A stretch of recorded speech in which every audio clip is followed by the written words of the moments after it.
Hey everybody, it's your boy Death here, and I'm back at you with yet another build video. And this one I'm going to show you today is my Predator. It's great bleed, great damage, and you will be able to survive even with multiple people shooting at you. So after this, I got some gameplay to showcase the build. I hope you all enjoy it. So let's get right into it. Alright, starting off with stats, I got about 6,249 firearms and about the same electronics. It's under 6,000. I like keeping it about even because of the fact I like that heal. I like being able to get that juicy heal back, give me my overheal, and have a decent pulse. So moving straight on to the guns. First, of course, my typical lightweight M4 with my MP7 on this one. You can switch it out for an MP5, any kind of sub, or whatever secondary you really want to run. We'll start off with my lightweight. It's got 21.1 base damage. So that's pretty decent damage just coming out from the gate alone. It's got deadly, adept, and competent. And because of the skill haste on, I'm going to show you on this build, both adept and competent will be procced at all times. And you only need to proc adept really once for this build to work. Moving on to the sub, it's about 16.8, so not the best damage, but you know, it's an MP7, so they, constantly lowering it anyway. Deadly, hurried, so that I can keep that fast reload and responsive. Only use this really when I'm right up on somebody. For the gun's crit chance, for the assault, I have 16% crit hit chance with 113% critical hit damage with 87 headshot. Stability is actually 23%. That's coming from the striker, which I'll show you in a second for now.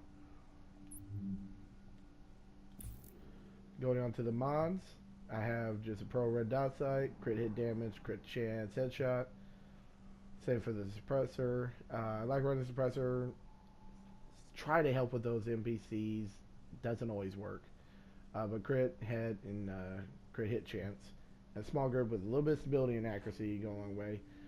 You don't really need stability or accuracy on this. You can put reload speed, you can put anything else you want on it, but the crit hit damage is the main component with extended mag, crit chance, and rate of fire. For the MP7, it's roughly about the same. Crit damage all the way around with that headshot damage and crit chance as well. This one does have optimal range and reload speed as well. And here we go, just this one though, I don't really need the increased rate of fire. It's already got 950. You don't really need that. I mean, if you want to, that's great. You know, go all for it. But I like having that extra reload speed. Even with hurried, I'm down to a 1 second friggin' reload. I mean, with the hurried, the Predator, and these two reload speed mods, I will instantly reload this magazine almost every single time. Secondary, or not secondary, but you know, your third weapon, not really important. You know, X45, I just use this for NPCs. You can use a sawed off. You can use whatever you want on these. Sorry about that. Alright, moving on to chest piece. This build's going to have a 4-piece striker with the ninja, of course. Not 4-piece striker, 4-piece predator, I'm sorry about that. With a 2-piece striker and a 2-piece tactician. Striker's really good for that stability with the assault rifle, and I can shoot him at a long distance, so it really helps. But here we got firearms, and it's a base firearms of 1391, so pretty decent. And with, of course, your firearm skill haste mods on it. And 9% skill haste, health, ammo capacity. I always enjoy like having to have those three. I always have that, just like in my last video. It's pretty much what I would try to go for. Of course, the Ninja Bike messenger bag with a firearms roll, health, and ammo capacity on here as well. Moving on to my mask. The mask has 4% crit hit chance, burn resistance. I really don't care for the burn resistance. I mean, it can come in handy, but I would rather probably have shock resistance. But electronics thrown onto this as well. I think you probably, if you really want this to work, you're going to want at least 2 things thrown into electronics. We go on the gloves. These are also wrote into the electronics, and it's assault rifle damage, crit damage, skill haste. Now, if you don't want to, if you want to run multiple things like LMG, sub, sniper, and want to switch it up a bit more, you can take off the major attribute of damage for your main weapon and put in crit hit chance if that's how you want to go. I like having that extra damage, but that damage applies to everything. So it helps with this build. It will just shred through both players and NPCs.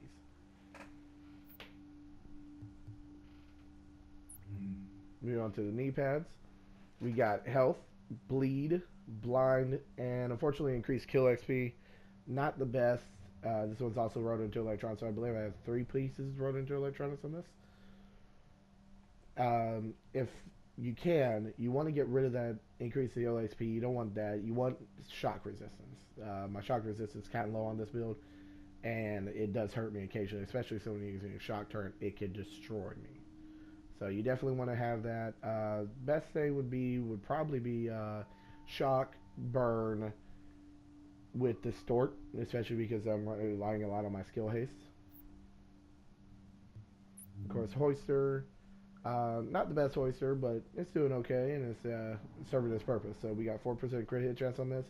If you want to have more skill haste, you can. You don't really need it with this build. I'm able to have that crit hit chance. I'm still hitting 48% skill haste because of the 2-piece tactician that's coming from here. Gives you that extra 15%. So we're going to we got that, you know, as I said earlier, that 48% skill haste, and you know, my pretty low survivability, but trust me, this build will survive. It won't matter. Moving on to my skills, I can run with a booster, overdose, and a pulse. You get about 20% on both that crit chance and crit damage. Now you can run the Scrambler if you want. Scrambler's great because its own pulses you're able to get that right off, and they're not doing that increased damage, so that works too. But I prefer running just my regular pulse. I don't like hiding. You know, people see me, great, they pulse me, oh well, I'm still going to put them down before they can put me down. On my overdose, I run is 187,000 on that heal. That's because of all the self-heal mods, which I neglected to show you, but all my builds have both firearms mods with skill haste and self-heal mods. Occasionally I'll switch out some firearms mods for electronics mods, but almost all my builds, everything I run, have that self-heal mod because I don't like running a whole ton of skill power and very little firearms. I like having a good middle ground. Moving on my talents. For running solo, I run critical save, strike back, precision, and on the move. These is really great, especially with how quickly you melt people with the build. On the move is great because you're proccing it a lot. If you don't want to use on the move, one is done is fine as well. You could use shrapnel, but since it's not always that you're going to be finding someone with 10 meter radius, and it's not a guarantee, I don't always have it on. It's only 30%. For me, it just doesn't seem like procs enough. Now, if I'm running it with a group, though, I'll take away on the move. I'll keep my precision on. I'll take away on the move, and I'll put on combat medic. Because you want to be able to pop those med kits for your teammate. Keeps you all alive. Keeps you all surviving even longer. It's amazing. Well, let's get straight into the gameplay, and I hope you all enjoyed this video. I hope you all have a good day.